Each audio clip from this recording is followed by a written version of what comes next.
Hey, what's up, guys? It's George, and in this video here, I want to address and answer the question, will the cravings ever go away completely? And I wanted to address this because I've had this asked to me many times, and I've seen this as comments and emails from people who've gone a month, 6 months, over a year, and they're still missing and smoking weed and craving it and fantasizing over it. And it can make them feel guilty, and it can make them feel weak and like they haven't healed. And so that's why I wanted to address this.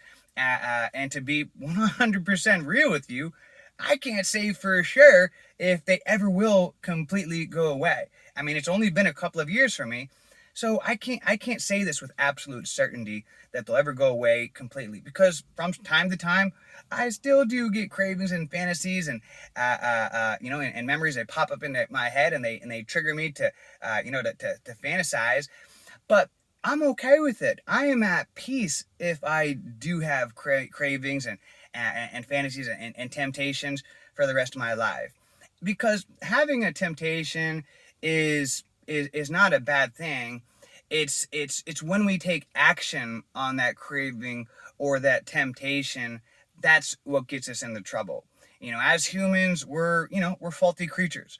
There's not a perfect human alive, so we're always going to uh, um, you know our mood changes, and just depending on how much sleep you got, many different factors, dopamine, serotonin may be low and things like that, and all of a sudden our brain can start reverting back to things in our life that brought us quick pleasure. And for me, for many years, it was smoking weed.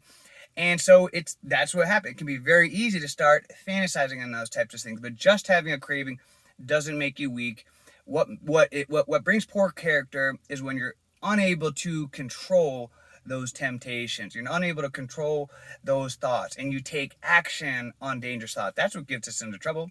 If you're out with your significant other, and you see an attractive person walk by, it doesn't, you may have a temptation fantasy that pops into your mind, but it's the taking action on it that would cause problems for you in your life. And even I used to be addicted to gambling, and from time to time I still get cravings to gamble. And like I've said, I'm at peace with it. It's okay. I have learned how to effectively overcome these temptations, and I think that is a more appropriate goal. Rather than hoping that temptations and cravings go away completely, learn to be at peace with your imperfections and the fact that you may have cravings and temptations for the rest of your life.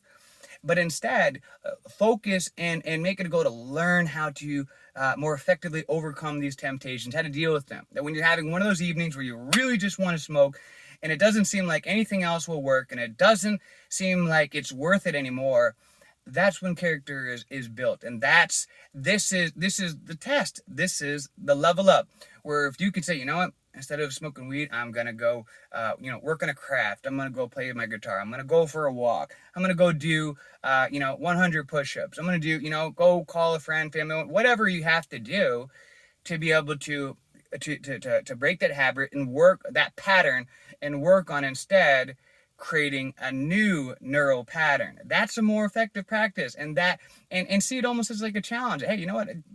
I'm okay with having cravings and temptations and fantasies on inappropriate behavior.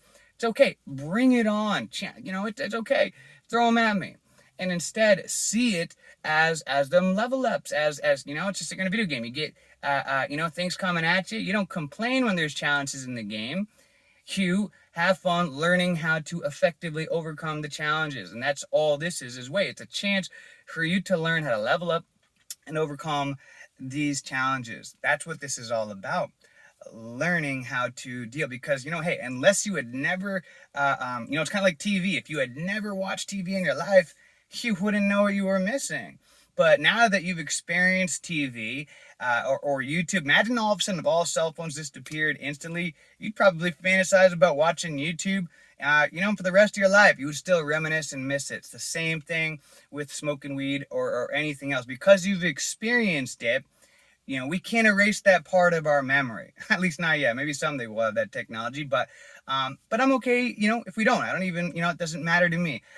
Like I said, instead of looking at these as bad things, as a weakness, flip your mindset and see them as a gift. That, hey, you know what? Even though I have these temptations, I'm stronger than that. This was gifted to me so that I could learn how to become even more mentally tougher and learn how to teach your children, your community, friends, and other people how to more effectively take control of their thoughts. All right. I hope this helped, guys. Stay strong. You're doing great. You're not weak for having cravings. You're not weak for having temptations. Don't feel guilty about it. Uh, um, uh, just stay strong, stay in the journey, and instead learn how to flip it and how to reprogram your mind. All right, guys, stay strong. Till next time, let's make it a great day, a great week, a great month, a great year. Let's make it a great life.